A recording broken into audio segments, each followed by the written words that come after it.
handkerchief.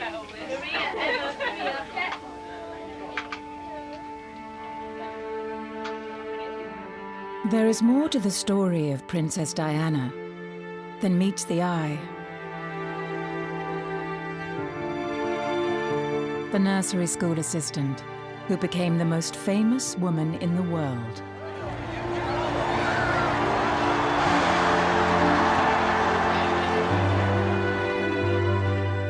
But who she really was is still disputed.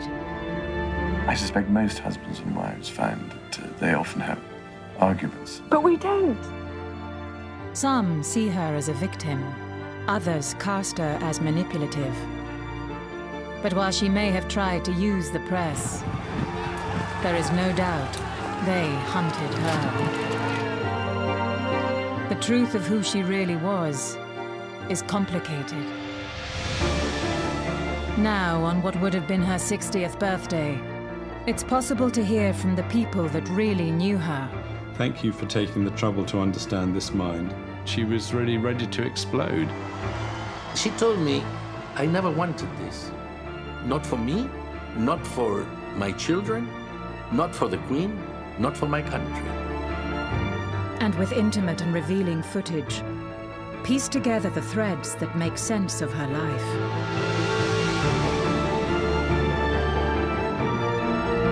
To tell the extraordinary behind-the-scenes story of the princess who changed the world.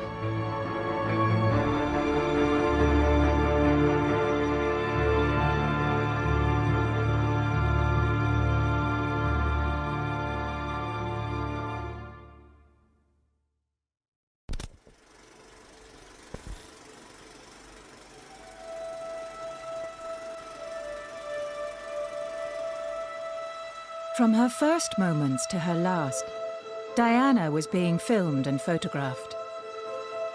Her father loved to film her. In these images, he captures a charismatic, confident child full of life. But the truth is, Diana's childhood was not always easy.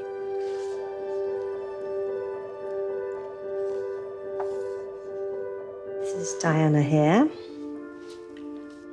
with her younger brother Charles, and sister Jane and sister Sarah, and her father, my Uncle Johnny. This is Diana McFarlane, Diana's first cousin. She's never spoken publicly about Diana before. This picture was taken at my sister's wedding. Diana and I were both bridesmaids. I was just 12 and Diana was nearly 9.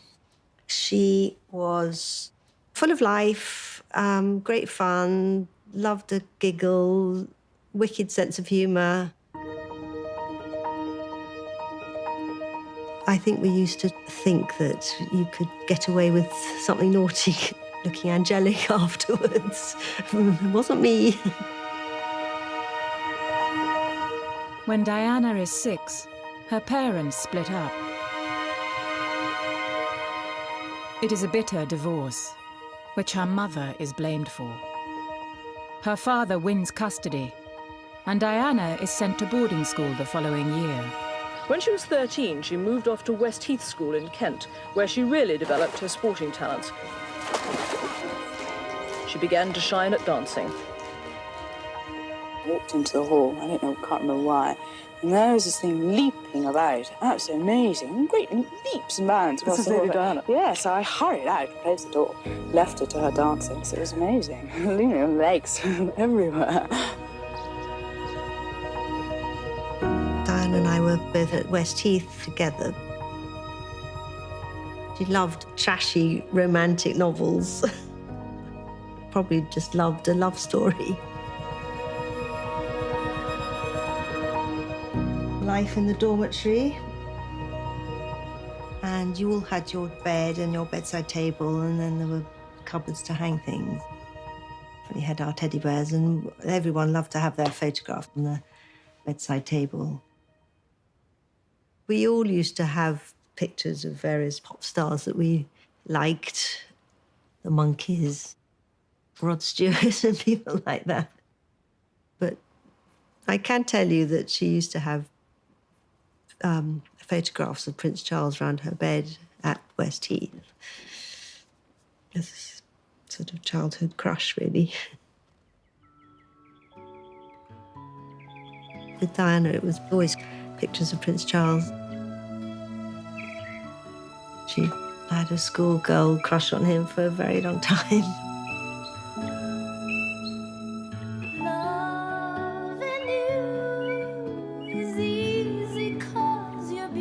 The dashing young man, absolutely.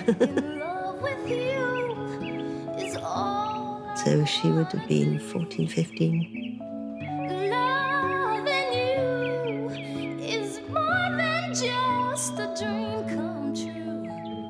Yes, I do believe I've got a bite. I have a bite. I'm letting out a little slack now. Yes, taking up the strain. This is most exciting, ladies and gentlemen. I've never seen anything quite like it before. I think I got quite a large one here. It's very, very large indeed.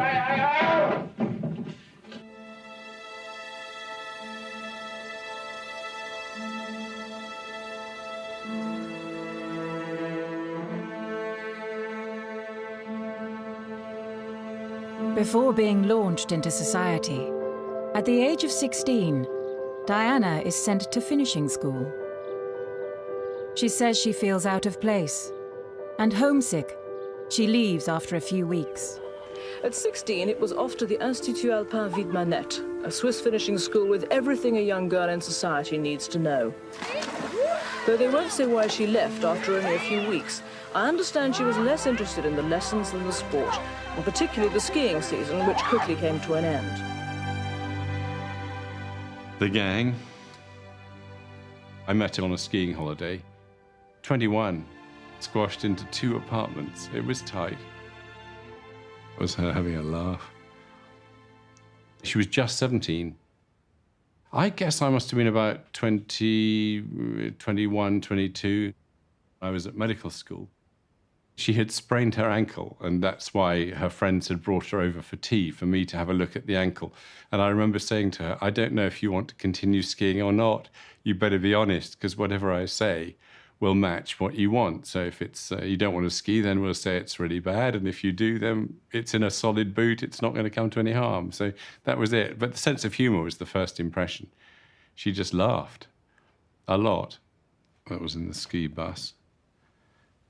Friendship grew from that, really, and we stayed in touch. There was a sort of group of us that got on well together. The next one is the first royal wave. I always liked that one. I think that's so funny. She didn't know then.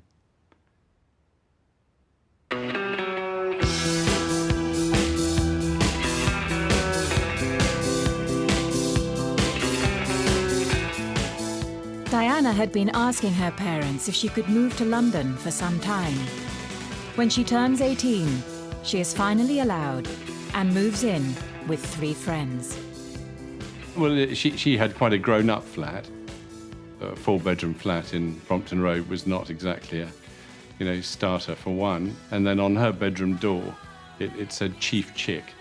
That was it. It was quite clear whose show it was, and that was it. In these elegant surroundings, she and 3 other girls entertained friends, swapped clothes, and just watched television. Very, very kind, very thoughtful towards other people. Generous. Very generous. A very good friend. Did you watch TV a lot? Did you have any favourite programmes? Crossroads. Did you share that like? Unfortunately, yes. She had a lot of energy about her, a lot of buzz. She was much brighter than people gave her credit for, and fast. There were no flies. Her car was an early target, I'm afraid. She was excited about getting her first car, which was a Honda Civic, and I went along with my flatmate to put some oversized L plates on it during the night, and also to tie a string of tins underneath the car on a slack piece of string. So the moment she got out into the road, she was trailing tins. And that night, she rang up and just for an apparent chat and said, you know, how's the day been? And I said, fine. And I said, oh, how's your car? You know, and she said, mine's fine. How's yours? And I moved to the window to look out. It was dark by then. And under the streetlight, my car didn't look quite right. But she'd actually egged and flowered it. Well, it was all those lovely carefree days when we first moved to London. Lots of entertaining, lots of parties and things to go to. And she did come and visit me in the flat I was sharing with friends. It's at this point that Diana gets her first serious boyfriend. One evening when I was round at Coleherne Court, she'd invited me for dinner. And when I arrived, she said, I'm afraid I won't be here for dinner. And I thought that was quite unusual. You know, she could have just rung up and said, don't bother to come. But she said, the girls will look after you. And I was still chatting to them at about 10:15 or thereabouts when we heard a powerful engine outside. And the next thing is she stormed in the door saying, they're working him much too hard, much too hard. Well, of course, the flatmates knew who he was. And that was the first hint I had, really. Well, good for her.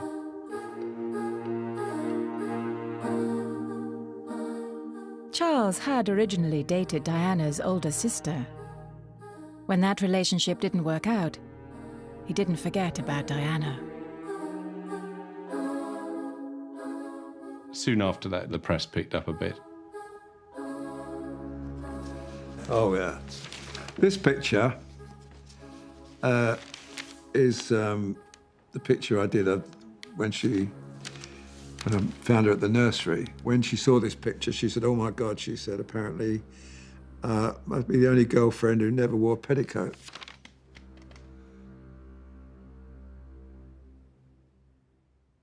We knew she was a nursery school assistant. We went to about 3 or 4 nurseries. So we had a list, and we were going, no, she doesn't work here, she doesn't work here. Then I knocked on the door of that nursery. Lady Diana Spencer work here. I said, yes. I said, do you think she'd come and pose for a picture for me? So I'll ask her. So she came out, she said, yes, but she wants to have 2 of the children with her. Halfway through taking the pictures, the sun came out. And that's when we got I didn't put her in that position, and I've been accused of it. I never did that. I wouldn't do that to her. But they did, and of course, that was the picture, you know, which, of course, when I took it and gave it to the night editor, he went, oh, wow. News of the relationship is splashed across the front pages and goes global.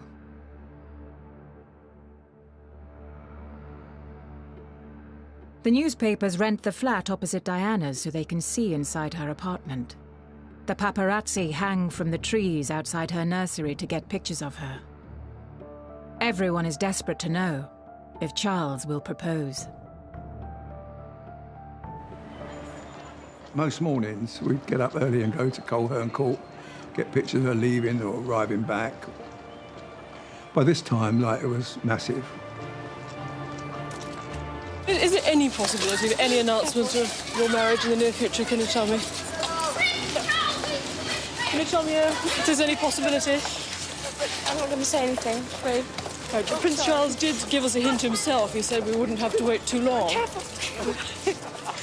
said we wouldn't have to wait too long. Was he completely off the... Lady Diana. Was he? Lady Diana. Sorry. Was he completely off? It was predatory. There was no doubt about it. You know, constantly being watched.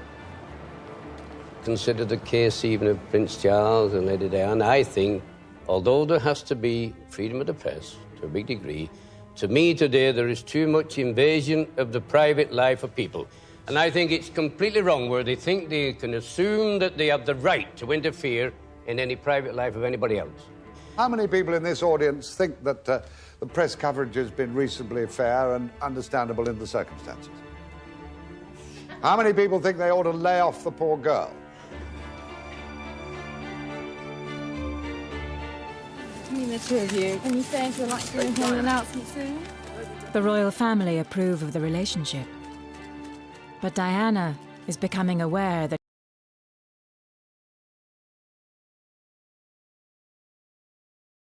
Charles still has feelings for his ex, Camilla Parker Bowles. He's 32, she's 19. He's a prince, she's not a princess yet. He's Prince Charles, she's Lady Diana Spencer. They are engaged, they will be married.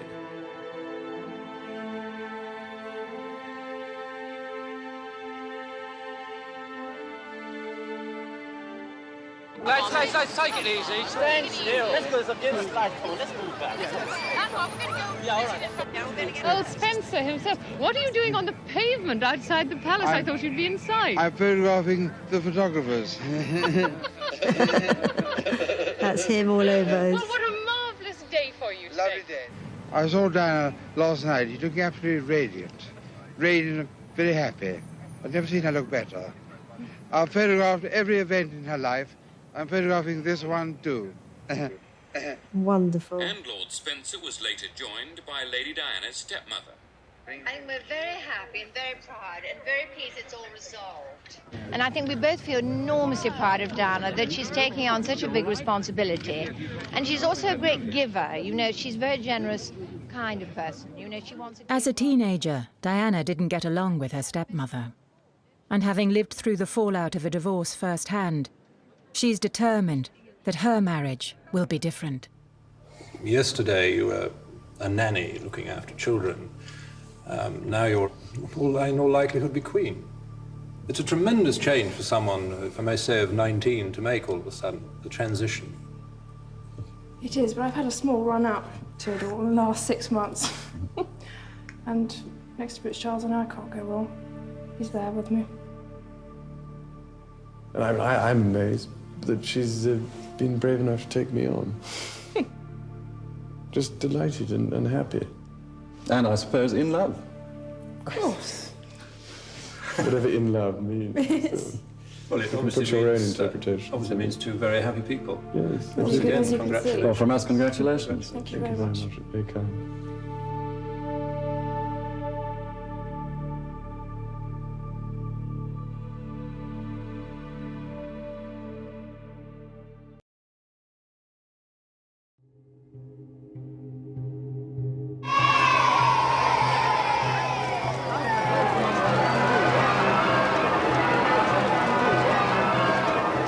Like Lady Di, the craze for the blonde, layered look is sweeping salons up and down the country.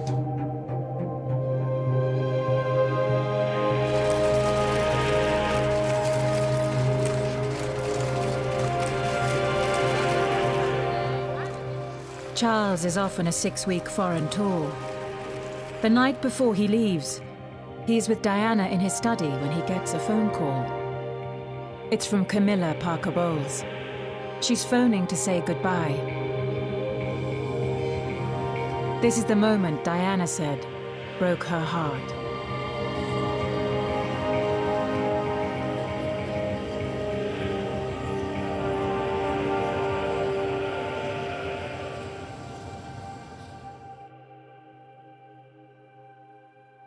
She said she was sort of felt rather left alone. I mean, there was nobody. She said, you know, many times afterwards, you know, she had significant misgivings. I think her main reservation was, is he as enthusiastic about me as I am about him? And I think that was difficult. I mean, to the extent that it took her sister saying, tough, you've got to press on with it now. Your name's on the mugs and your face is on the tea towels. You know, that was it. You know, it was tough. You've made your bed, now lie in it.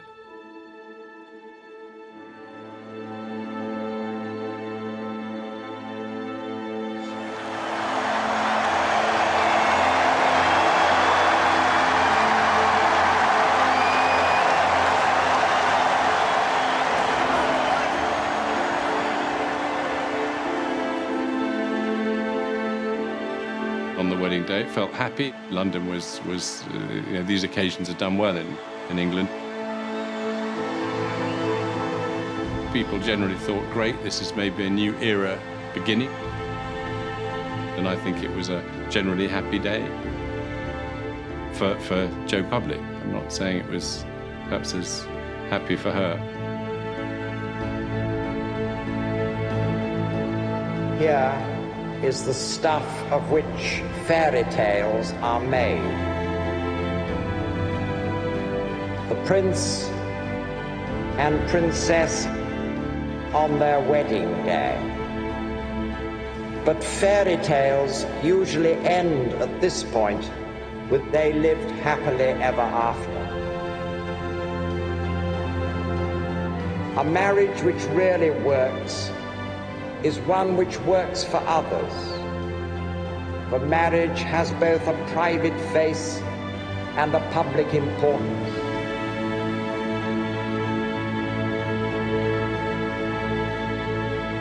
It must be specially true of this marriage, in which are placed so many hopes.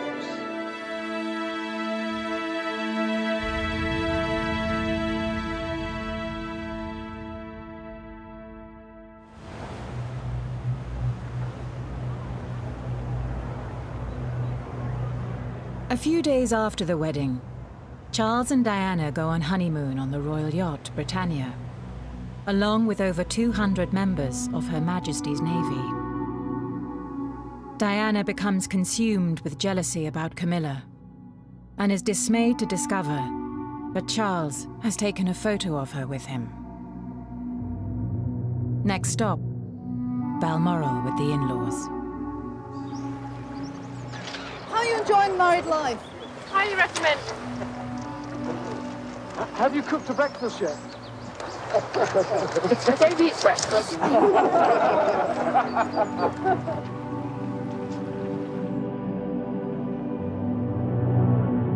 The couple begin to argue. Diana's weight loss becomes ever more apparent, and Charles is becoming concerned. Your wedding was one of the most spectacular events seen in the land during this remarkable century. A gold ingot that has now been supremely hallmarked by this morning's announcement that your Royal Highnesses are to be blessed with a child. The noise for 2 nights running outside my bedroom window at Buckingham Palace was almost indescribable. Overwhelming is all I can say, and entirely due to the effect that my dear wife has had on everybody.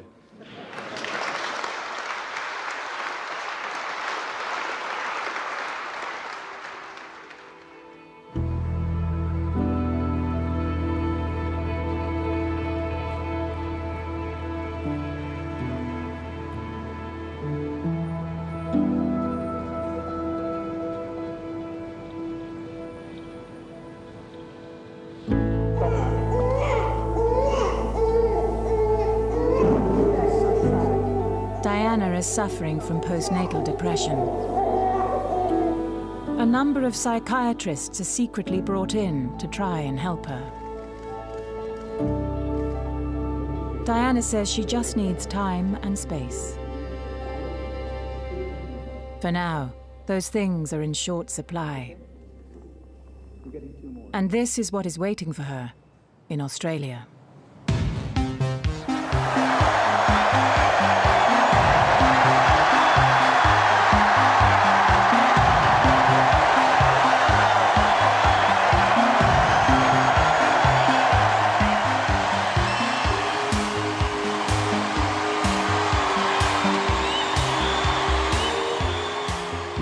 To Australia. I think we were away for nearly 6 weeks. The crowds were huge. I remember in Brisbane, they had to shut, they couldn't get any more people into the city. The police estimated there were 80,000 people here. Naturally, progress was slow as the floral tributes were piled on top of one another. For some, the heat and the pressure were too great. There was fainting and there was collapse. Up to then, the royals were not getting great coverage, you know. I mean, the Queen, I remember, went to Sweden with the Duke and not one person from Britain went. The Prince of Wales went to Canada on a tour. One freelance photographer went with him. When Diana came along, the interest became huge, you know. I mean, then suddenly every newspaper appointed a royal team. The children who brought flowers lobbed them at the car with enviable accuracy. Then they just pelted the couple. With the press pack following her every move, Diana feels this tour is make or break, both for her and her marriage. She is determined to make it a success. Smile, folks, look happy. Let it eat, Boy Scouts. Thank you. Good morning, Prince Charles and Princess Diana. My name is Forrest Egan and I'm 6 years old. You know, they did the School of the Air and they were talking about William and his little toy. What is Prince William's favourite toy? Jamie, he loves his koala bear he's got. But he hasn't got anything particular. He just likes something with a bit of noise. Plastic whale which throws things out the top. He got a plastic whale that throws things out the top, little balls. 3 cheers for Lady Di! The tour is a triumph. Diana feels for the 6 weeks of the trip that she and her family are a real unit, and hopes she and Charles have turned a corner. Diana says she left England a girl, but returns a woman. And the princess demonstrated that she is unique among royals in her capacity to generate a pop star-style welcome.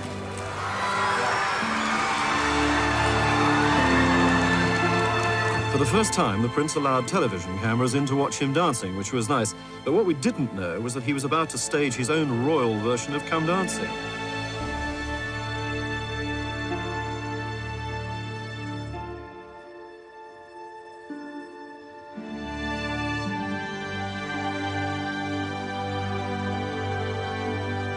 They were very tactile. They were looking at each other like they wanted to go off and rip the clothes off each other. I remember one time, he just turned to her, put his hand on her hand, and looked at her and said, "You okay?" And she said, "Yeah, I'm okay." And it was a really tender moment.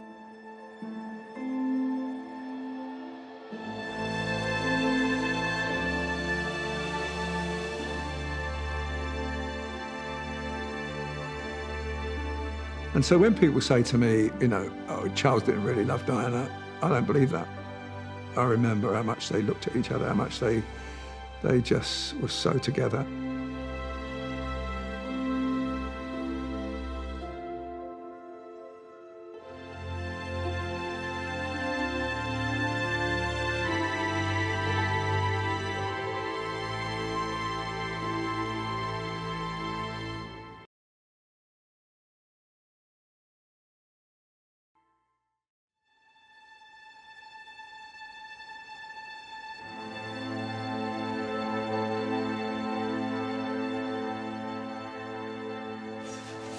Granny was christened in this. Great Granny. And I was. Look, I was christened in this. Looks remarkably well despite it. Diana is determined her children will have a different upbringing from her own. Look, Zara. Zara.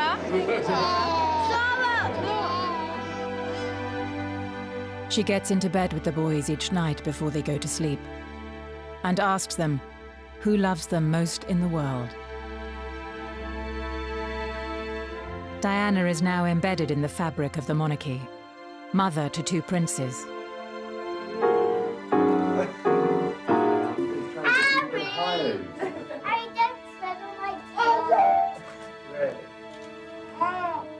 But she is conflicted. She reveres the institution which her sons are the future of. But she wants a more modern version of the monarchy, in touch with life outside the palace walls. It's 1985, after all.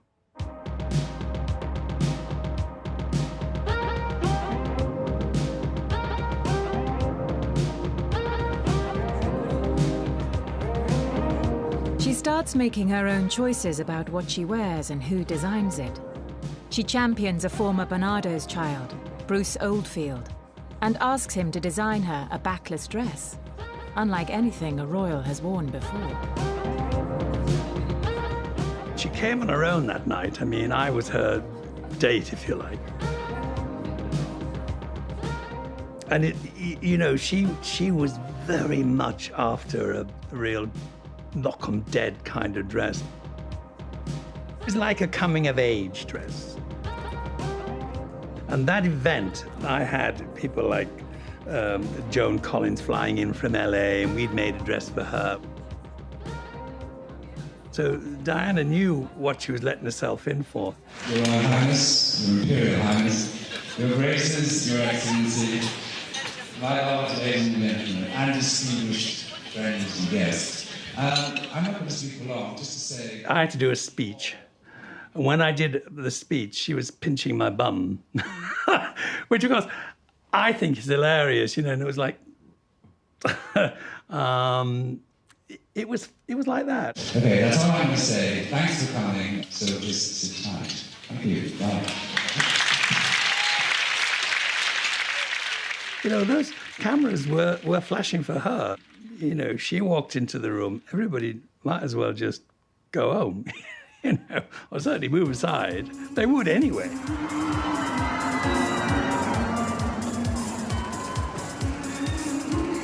So whether by accident or design, Diana is no longer just a princess. She is becoming the biggest star in the world. John, are you going to dance with the princess tonight? You should like me to.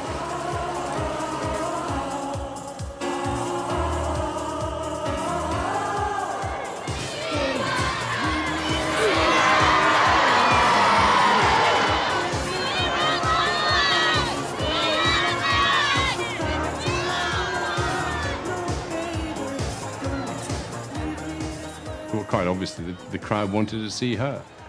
And I think Prince Charles was slightly in the background. He was in less demand. And I understand, you know, the flat came when she got back in the car, and it hadn't been a good day.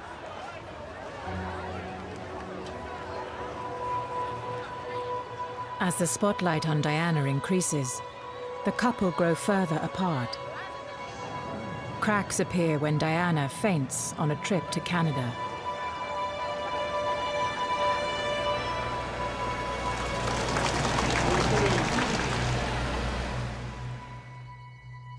She was a good letter writer. A little hint of bulimia on the front page. And yet, inside, there's I realized this is the wrong card to send. But I thought the picture of the front was exactly as I felt, having made a huge dent in your chocolate box. The home team were thrilled to bits to find the enormous present waiting, and what more can one say? The home team there will be the boys. Look out for the spots and bumps. A minute on the lips is an inch on the hips. I mean, it shows in a way she had insight into the bulimia being, you know, an annoyance, but, you know, manageable really at the time. The bulimia was in a way, it was a symptom of the situation she was in. It's not per se an illness, it's a manifestation. There's normally something underlying these things. Did you find it difficult to adapt? I did, yes. Purely because there was so much attention on me when I first arrived on the scene, and I wanted to get my act together, so to speak. And I had so many people watching me, and the pressure was enormous. But as years go on, it gets better. But you're still learning all the time. I met her in 1989, so she was 28. We had lunch at the palace many, many times as just the two of us. I used to smile to myself, thinking, actually, maybe this is quite a story that her astrologer's coming for lunch, but actually, they didn't realize. She was just very open, very much full of contradiction, as most people's personal and emotional lives are. So I'm afraid the heart is a bit messier, isn't it, sometimes? Charles was pretty much living at Highgrove, and Camilla was very nearby. Diana decides to take matters into her own hands and confronts Camilla. Diana tells her she doesn't want to be treated like an idiot. Camilla replies, "You've got everything you've ever wanted. What more do you want?" Diana answers, "My husband." It was a big act of boldness to be able to confront her. But of course, Camilla's really just a very unflinching person. I don't think it made any difference at all. But it made a big difference to Diana. She needed to get herself together, which she did. With little support at home, Diana turns her attention to her public role. The British people love her, after all. Nice to see you in the flesh. In the flesh. Don't look too near, you might get a shot. I've seen enough photos. I know, there's too many of those. Diana had just an extraordinary capacity to connect with the public. Well, then, how much do you sell on the floor? £3.10, that one's going for. Is that all? Nurses bought it. Under pressure. She had something about her that wasn't practiced, it wasn't fake. None of this was manufactured, it was just entirely natural. Is that this afternoon's race? Yeah. Maybe the princess will get you a winner. Yeah, give me a winner today. What about the 3:15? No. Oh, look, Charles Duke. Let's grab that one. There you are. No. Number 14. It's very out, my husband, all right? Yeah, I know. Let me know. Diana gets closer with patience than any other member of the monarchy. The press christen her the caring face of the royals. In 1987, at the age of 25, Diana goes one step further when she takes on the cause of HIV and AIDS. Some members of the royal household feel she should choose more pleasant charities. Well, I think the princess actually helped by the mere fact that she wasn't wearing gloves and the mere fact that she shook hands with the patients and myself. HIV does not make people dangerous to know. So you can shake their hands and give them a hug. Heaven knows they need it. We were demonized. But people like Diana changed the haters by changing the ignorance. The day I met her, I think it was on World AIDS Day, and she'd come to give a speech, and 4 of us got the golden ticket to take tea with Diana. So she came in, and she came to hug me, and she said, "Oh, you smell divine." And she said, "Let's play Hunt the Perfume." She said, "I'll high-five you if I can get it right." So I sort of stood back, and she sort of did a bit more sniffing, and she said, "I've got it. It's Penhaligon's." And it was Penhaligon's. That kind of just broke the personal ice between us.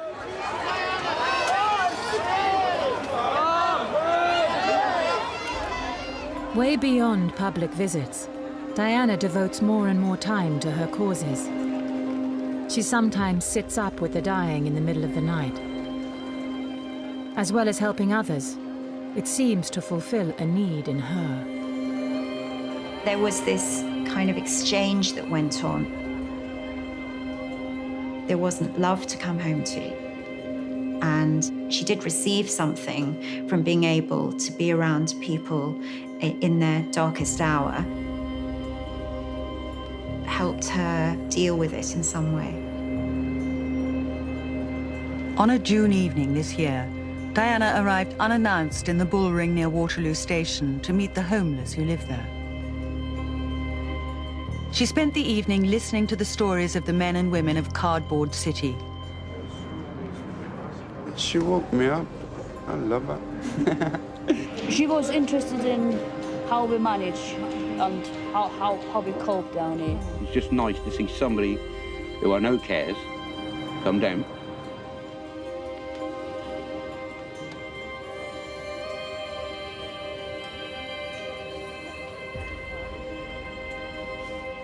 She even starts taking the princes to homeless shelters as part of their education. And although she doesn't want to go against the Queen, little by little, she is trying to change the monarchy.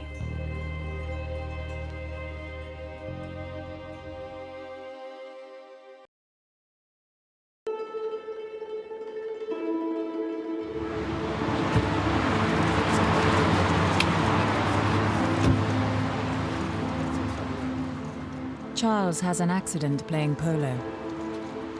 Diana stays at the hospital, but it is said Charles wants Camilla by his side. Instead, Diana spends the next 7 days visiting the intensive care unit, comforting a mother, keeping vigil over her son's bedside. She promises to keep in touch.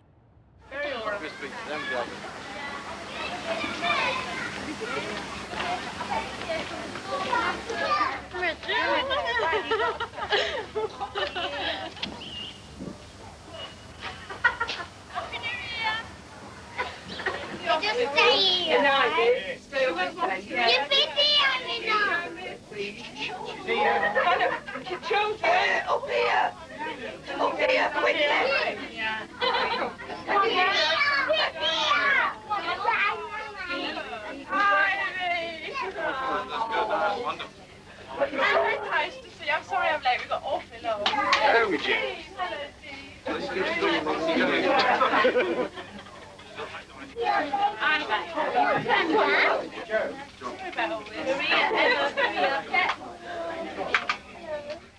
I just couldn't believe it. Who I was sat next to. She was beautiful.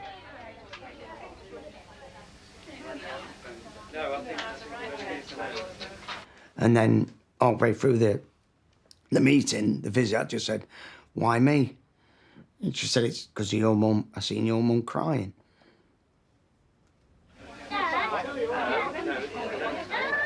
She was a friend, mostly to my mum.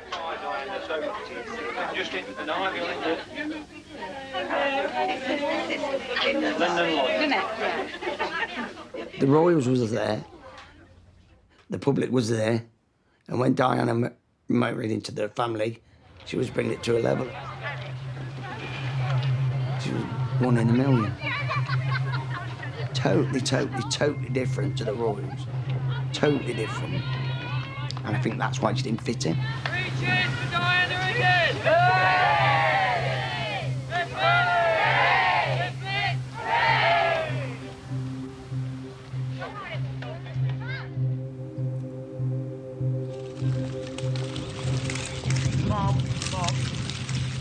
The Prince and Princess will spend a day in the same way as they've spent much of this tour, separated. That'd be awesome to get her. She's just sitting there, is she?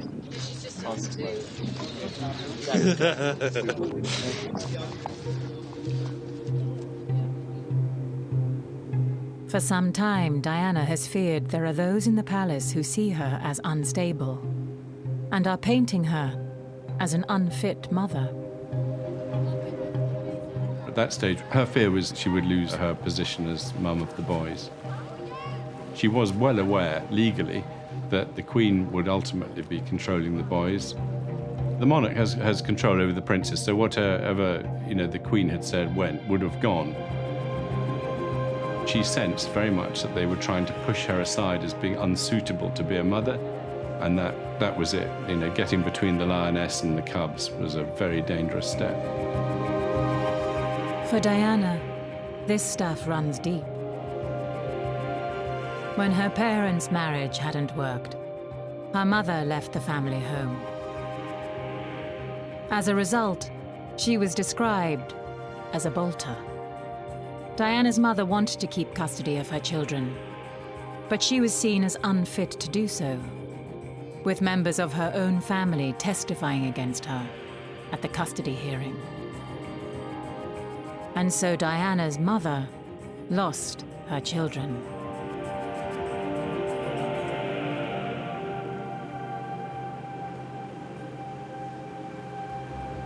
So Diana desperately wants to get her side of the story out to the world. She comes up with a plan. First, she chooses an on-site reporter, Andrew Morton, to write a book. And then, so she can deny involvement, she needs a go-between to actually do the interview. One of the butlers would normally answer the door. And it was then, is it a good day or a bad day? In other words, is she a good mood or bad mood? And it was normally good mood anyway. And that was it. So gin and tonic, sir. Thank you very much, Howard. That was it. With probing questions carefully crafted by Morton, James starts getting remarkably intimate and candid answers. Now, what's he got down here? Questions, here we are. What have been the turning moments in life, turning from victim to victim? Nothing, it's just that. Right. I just can't remember what triggered it off. I suppose last summer, when Sam cut my hair differently, it let out something quite different. And when my bulimic finished 2 years ago, I suddenly felt so much stronger, mentally and physically. So I was able to soldier on. Well, funny hearing her voice, isn't it? It was a big catharsis for her that, you know, she could actually say her thing finally. I think that was it. Somebody was actually going to listen to her story. And talking to her friend, she goes further. She decides not to hold anything back and explains the details that led her, in desperation, to harm herself. I threw myself down the stairs. Charles said I was crying wolf, and I said I just felt so desperate and I was crying my eyes out. And he said, I'm not going to listen, you're always doing this to me. He said, I'm going riding now. So I threw myself down the stairs, bearing in mind I was carrying a child, quite bruised around the stomach. Queen comes out, absolutely horrified, shaking, she's so frightened.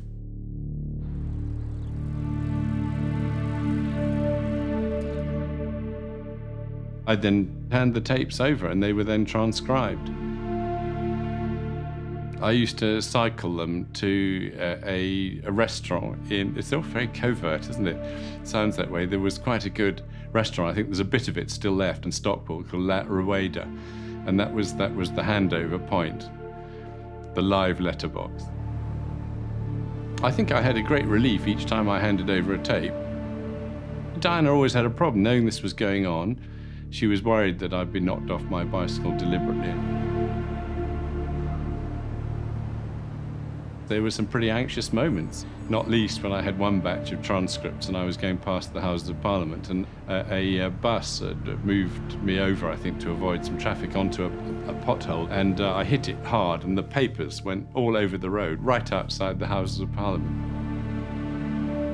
And that was an anxious time.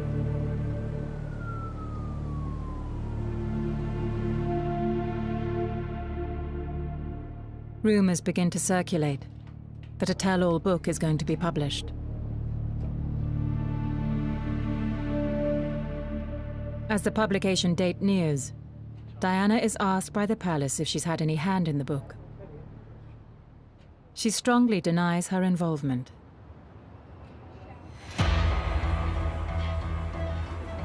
We are not in the business of hyping publications, was the only comment from Buckingham Palace this morning. Now just 24 hours to go before the book, which claims to expose serious rifts in her marriage, goes on sale. The book is a huge scandal. The Queen and Prince Philip hold crisis talks with the couple and urge them to save their marriage. It is announced from Buckingham Palace that, with regret, the Prince and Princess of Wales have decided to separate.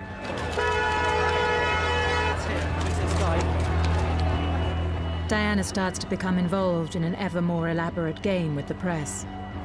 As the paparazzi chase her, she briefs journalists and has dinner with editors to try and get her story across.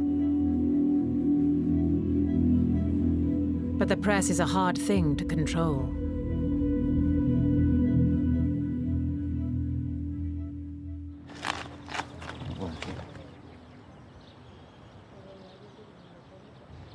Where is she? That wasn't her. No, that was Soames. Diana's moved. Although not divorced, she is now outside of royal circles, and she gives up her security detail. Just spotted us. No, she hasn't. It's just because we're looking at her. Do you know how small we would be from there?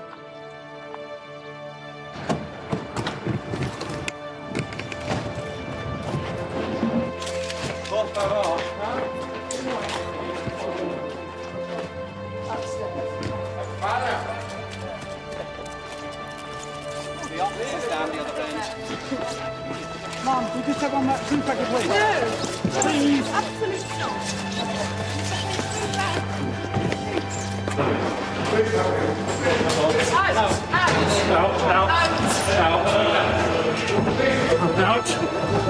Out. O-U-T, out.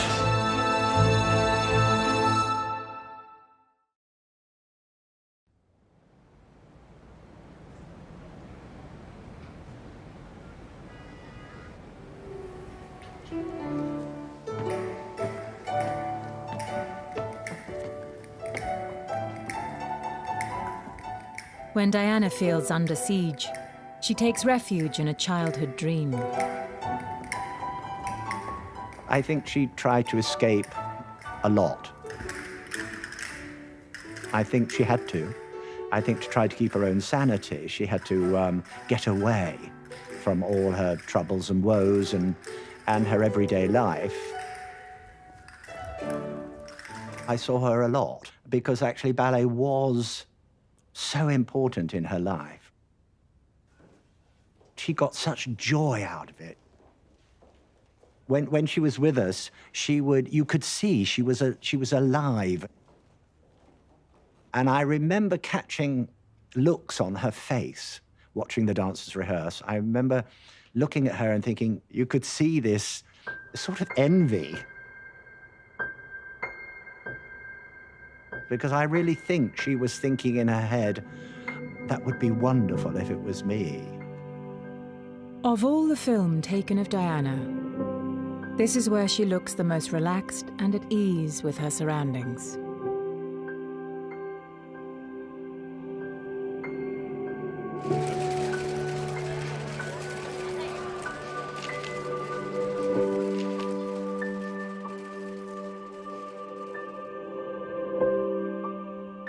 Two years separated from Charles, Diana is looking for love.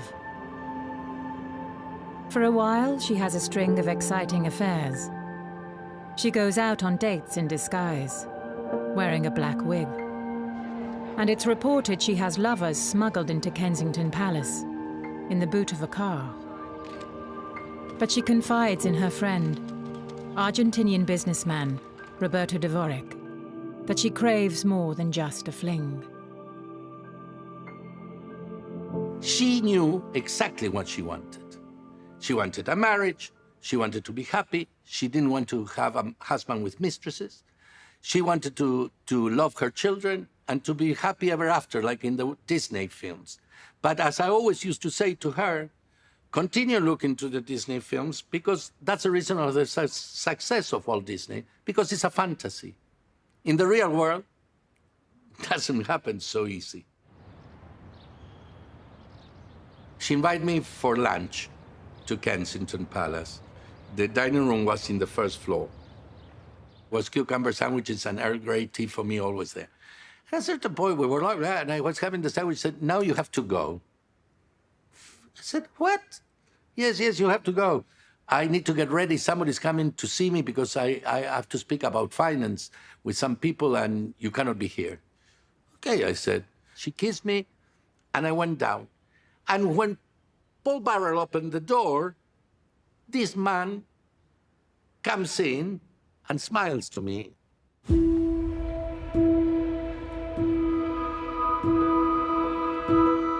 I said, nah. Now I realize you were in a hurry, eh? You wanted to speak about finance of the heart, and she started to laugh. Diana has met 36-year-old heart surgeon Hasnat Khan. Diana said it was Hasnat's brown eyes that she first notices, and that he is drop-dead gorgeous. For the next 17 days, Diana visits Hasnat's hospital, sometimes in the middle of the night. She tells him she is interested in his work, and he acts as her willing guide. Diana buys medical textbooks and starts reading up on cardiology. In terms of your interest in health, can you tell me why you have this incredible interest? Because this is your 6th heart operation that you've sat in on. Well, you gather information much more from the visual contact rather than reading books, I find. So when I stand up and speak about the various subjects, whatever it is, I find it more beneficial if I've actually seen it for myself.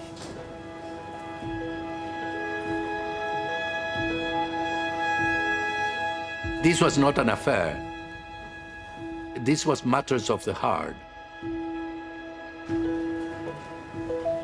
I think that, he was in many ways a real match for her because he was unseeking for himself. He was performing public service, intelligent, interesting, lacking in ego, real.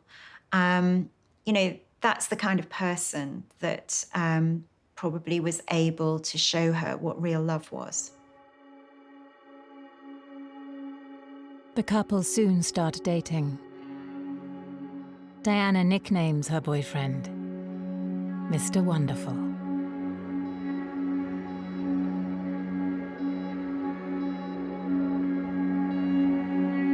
She's extremely careful to keep him secret from the world press. And then she takes the big step of introducing him to William and Harry.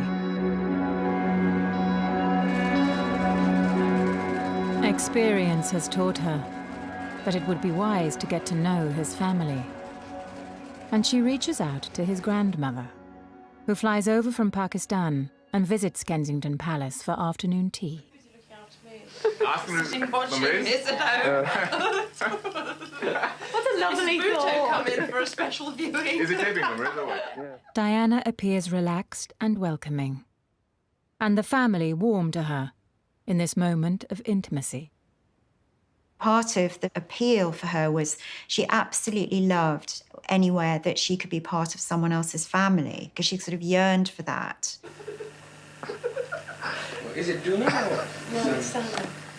It's going to be rejected, I think. It's scrutiny.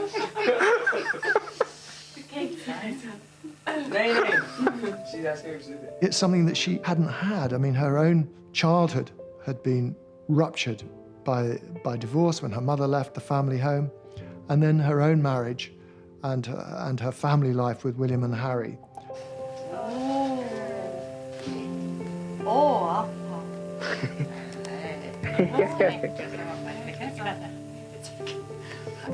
Engraving appa. सफर देखना हो कि प्यार तो देता है सफर कर दे ना हाँ ये अपना बहुत जरूर कहते हैं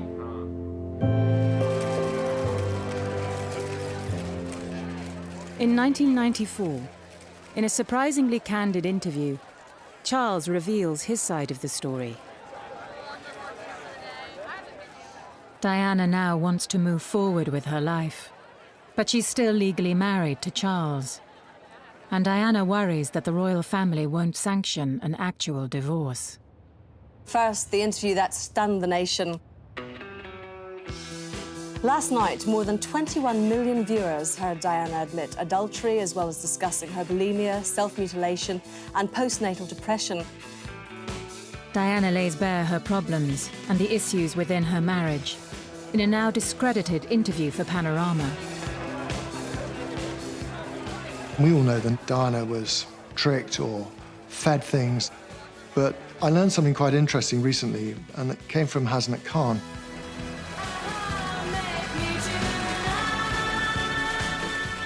And he told me, she said, I know how the royals react to this. I know what they'll do. And she said, they will now want me to divorce.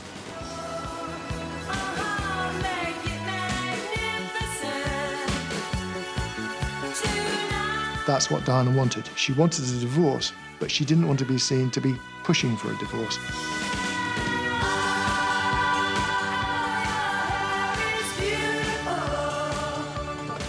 Henry VIII did it and survived, but the Duke of Windsor got entangled with it and didn't. Divorce and the divorced have never been acceptable recent options for once and future kings. She's here now. The princess came to English National Ballet on the day of her divorce. She's here now. She was in very, very good form, and she was very optimistic about the future. She was clear, very clear-eyed, very positive. Diana loses her royal title, but she and Charles are awarded joint custody. She had decided there was no point in tears anymore. It's time to move on.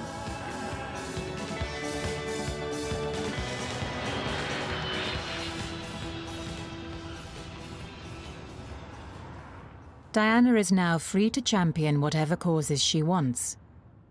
And with the world's press following her, she decides to take them somewhere worth going. Thing is, Francois, I have all this media interest. Yeah. So let's take it somewhere where they can be positive and raise a situation which is distressing like this. Yeah. You know.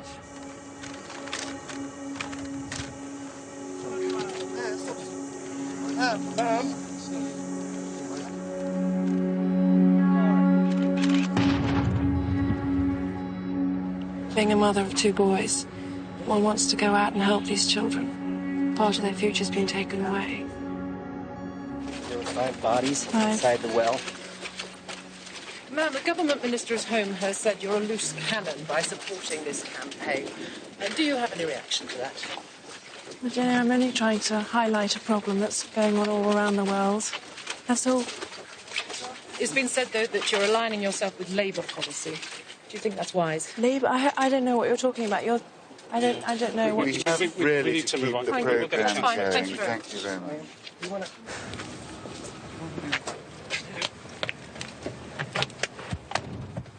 That's okay. So that was... Oh, I really make you burst into tears now. Don't worry, don't worry. Who said I'm a loose cannon?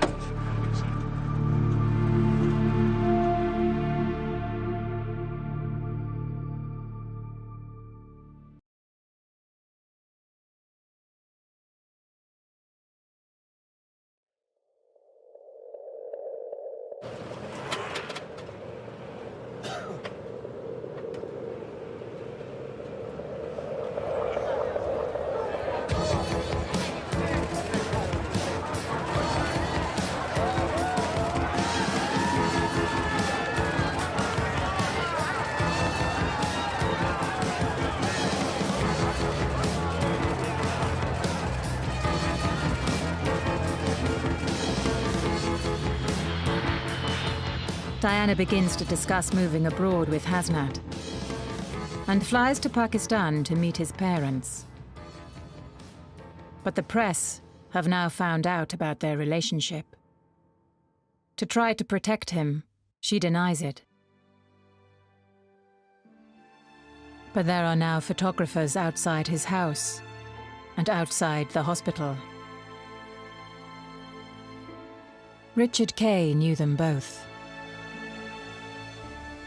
It may have been very intoxicating to be close to Diana, but it was also very destabilizing. I mean, Hasnat was a very dedicated medical professional who wanted to make a name for himself, working as an NHS consultant.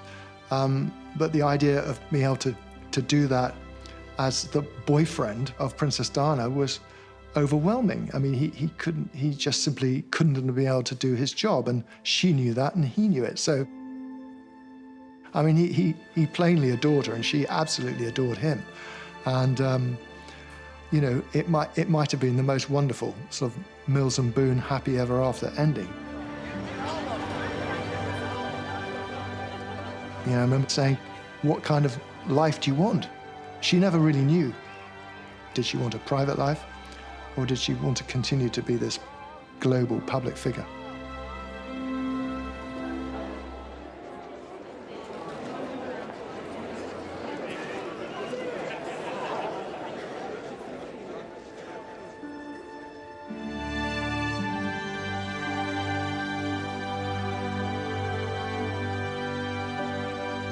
On the 3rd of June 1997, Diana is at the premiere of Swan Lake when a man makes her an offer to help protect her.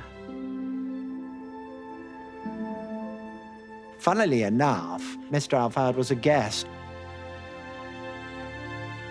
We were at a dinner after the first night of Swan Lake here, and we had a conversation during the dinner about the summer holidays. And she said to me that Mohammed Fayed had invited her and the boys to Saint-Tropez. And I told her she was mad. I said, you can't, she said, oh, he's got a private place and we'll be all hidden. I said, there is no hiding. There is no hiding in Saint-Tropez. What are you talking about?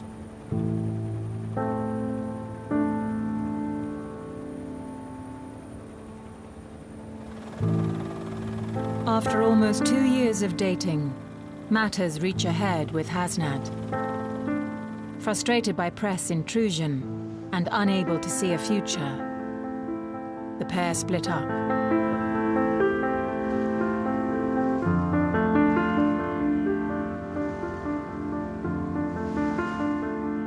Pictures of Diana and Dodi emerge.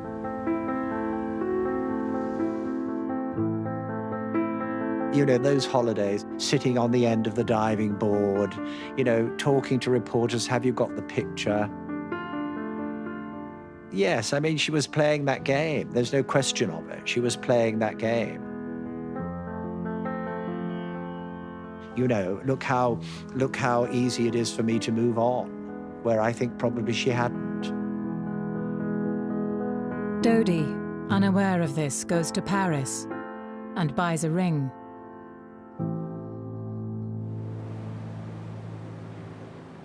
Diana makes plans to see her boys. She is due to fly back to London that day, but her flight is delayed, and she stays another night in Paris.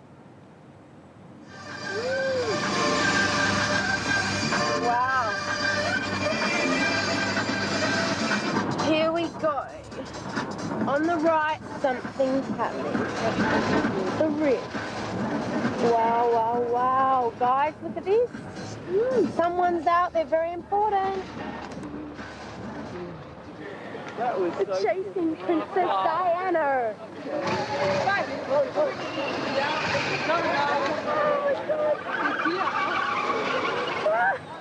Oh!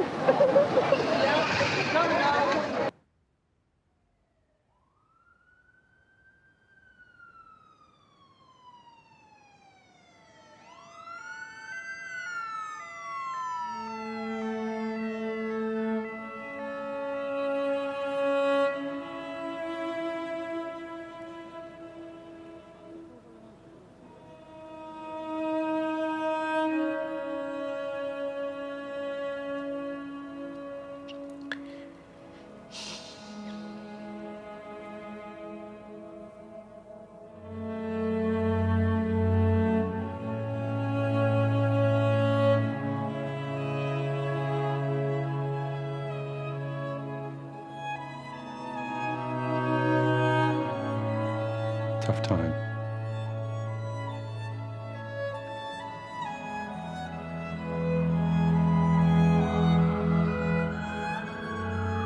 I spoke to her that night. Police said that the last call she made was to me. I felt that she was in a quite a good place. I mean, she was desperate to try and make a fresh start and do something different, to sort of explore a different kind of royalty. And she wanted to come back and see her boys.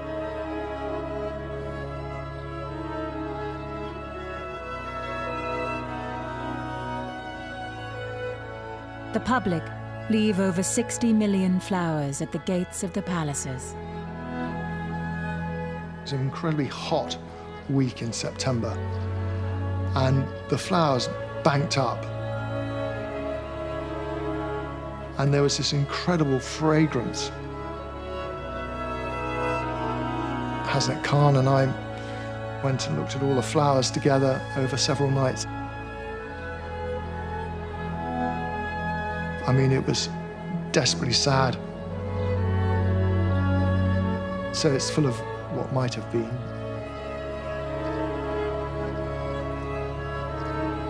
$2.5 billion watch her funeral.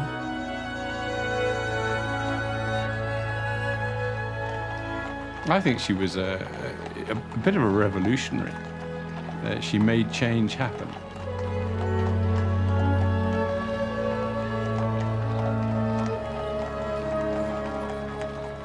But ultimately, she really wanted the boys to be proud of her.